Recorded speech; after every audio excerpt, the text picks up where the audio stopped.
We shouldn't have to just trust. We should be able to see, to know, to have something be proven, especially when someone's freedom is at stake.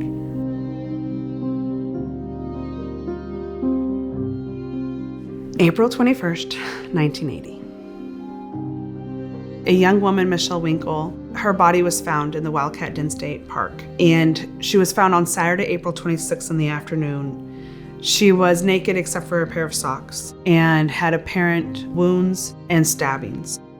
And at the time, there was no immediate suspects, and the medical examiner estimated that she could have been dead for a week or two.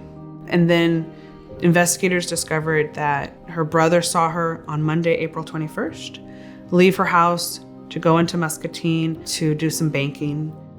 Beeman was questioned about the murder of Miss Winkle because he was a DJ at a local bar called Baker's Front Street Disco.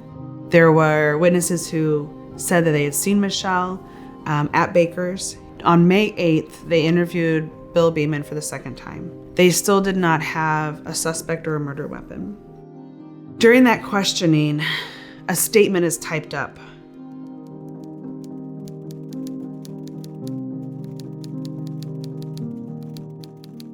Based on that, Beeman is charged with Michelle Winkle's murder.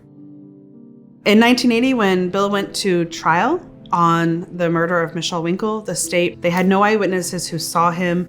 He put on a defense. He put on witnesses who saw her alive after April 21st.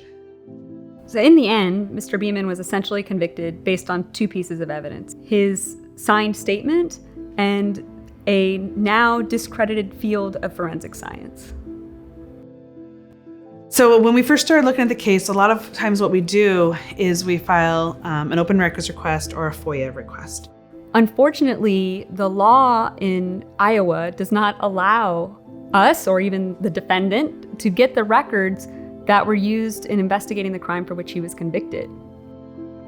Mr. Beeman's mother, Donna, had a file cabinet in her home full of papers.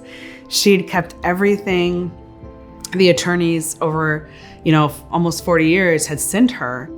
Every little scrap of paper that came, I put it in the file cabinet. I didn't know what to do with it. I didn't understand it, and I didn't know what to do with it. So I just kept it. I think the first time that Blair come up here and looked and seen what I had, to me, she was just tickled pink. She said it was a gold mine, and she just kept saying, "This is a gold mine, this is a gold mine." And I'd sit here and laugh to myself. Oh, I just love him so much. I'd just like to take him in my arms and just hold him. Never let him go. Looking at those records, we realized there could be an avenue to prove Mr. Beeman's innocence through DNA testing. And so we filed a motion for DNA testing of this physical evidence. When we filed that motion, the state said, well, we don't have that evidence. That evidence doesn't exist. And we asked the court to compel a search. Surprisingly or unsurprisingly, there are no files or boxes in the Muscatine County Sheriff's Office related to Beeman's murder conviction. The MIP investigator, she was able to go into the evidence room and she found boxes on a shelf labeled 1979.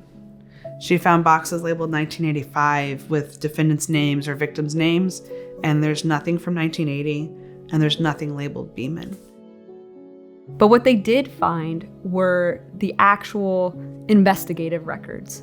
When we looked at those investigation records, we found evidence that the state had and never turned over that there were at least 7 additional witnesses who saw the victim alive after the time she was supposed to have been murdered, and that there were 7 other alternative suspects that the state had identified and never turned over to the defense. If we had not been able to file a motion for DNA testing in Mr. Beeman's case, that evidence would still be hidden.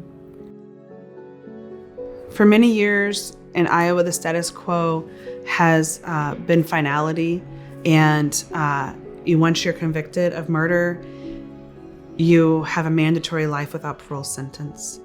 There's more work to be done in bending and changing and pushing that status quo because the courts are still ill-equipped to actually achieve justice or make a difference. That's why we need everyone to work on changing this system. In this case, to pass a law that will make records open and available at a minimum to the defendant, but surely also to the public. Together, we can do that. We can change the system.